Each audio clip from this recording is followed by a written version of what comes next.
تیمم کرنے کا طریقہ۔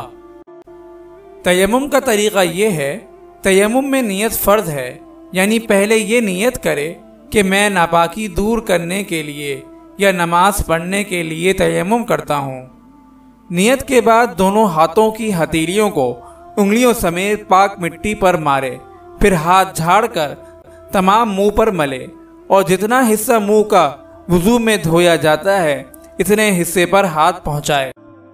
پھر دوبارہ اسی طرح مٹی پر ہاتھ مار کر ہاتھوں کو کہنیوں تک ملے اور انگلیوں کا خلال بھی کرے۔ وضو اور غسل کے تیمم میں کوئی فرق نہیں ہے، اور جتنی پاکی وضو اور غسل سے ہوتی ہے اتنی ہی تیمم سے بھی ہو جاتی ہے۔ اگر 20 سال بھی پانی نہ ملے تو تیمم ہی کرتا رہے۔ اگر آپ اس صدقہ جاریہ میں شامل ہونا چاہتے ہیں تو چینل کو سبسکرائب کریں اور لائک اور شیئر کرنا نہ بھولیں۔ جزاک اللہ خیرا۔